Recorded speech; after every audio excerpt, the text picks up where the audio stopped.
This is the house where we hold Rush events and our meetings. Rush, like, we divide up into teams normally, and we have like our team leader, which is kind of an older guy most of the time. And I don't know, I'm not a team leader, but like on my Rush team, I feel like it's kind of harder to rush guys because the guys that you want to rush are freshmen and they live on the campus. It has a summer rush that goes into fall rush and then into spring rush. On the Rush dinners, usually it's like, you know, it's not just like one-on-one event. It's like there's going to be probably two guys that are already in the fraternity taking out this kid. And like what I always talk to them about is like, what do they want their college experience to be? What do they want to do? You know, so they're not just hanging out in their dorms playing Call of Duty. Like, do they want to go out and have fun? I mean, and I tell them about a lot of like my experiences where, you know, I always go to the firehouse and I always have someone to hang out there or watch football, basketball, like do something. Or I'm always at the firehouse studying. I always can go somewhere and talk to someone, hang out. Like, I don't just gotta chill. So I always tell them like that stuff.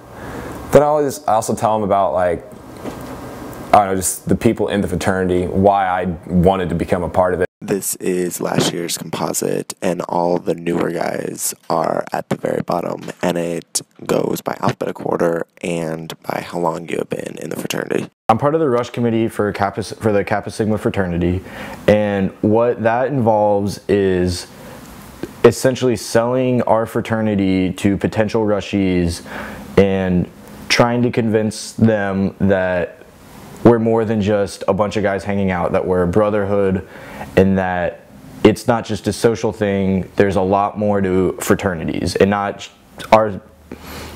the advantages to our specific fraternity. Members of Kappa Sigma are getting their pictures taken for the composite so we can show our new Rushies and potential pledges what being in this fraternity really means.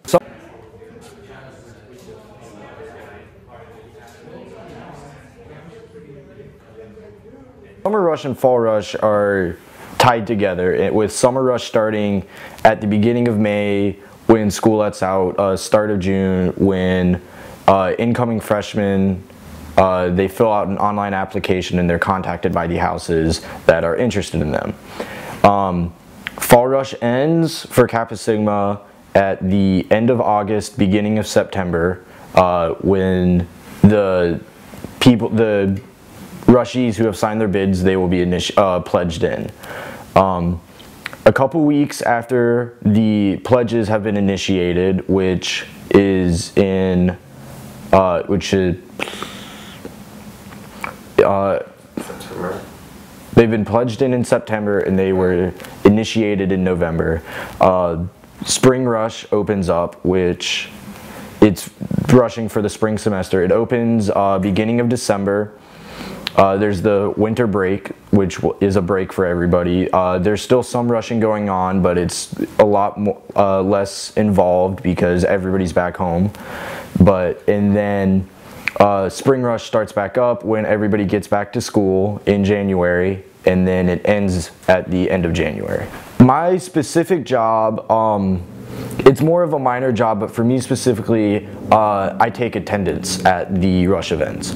And it's attendance for the Rushies who are coming so that we can get their information, so that we can contact them and let them know that, hey, we're interested in you, we think you'd be a great fit. But also, I take attendance for the actives who are already initiated into the fraternity and make sure that they're showing up to the Rush events so that the Rushies get to meet people within the fraternity so that they can better make a decision as to, yes, this is the fraternity for me, or maybe not. And so do you also help to talk with the new guys to try to convince them, and are you kind of like the closer? I'm not specifically the closer, but we do, so there's a core group of 4 of us that are on the Rush committee, and we'll be partnered with somebody who might know the Rushie, or just somebody who is from a similar background as the rushie, and we'll take them out on a date to a restaurant of their choosing, and that's when we answer their questions that they might not have wanted to ask in front of a group of 30 guys. It's where we get to know them a lot better, and it's ultimately where we get to decide as, yes, we think this kid would be a great choice or a great addition to our fraternity, or maybe wouldn't fit in that well for us, maybe he should look at another house.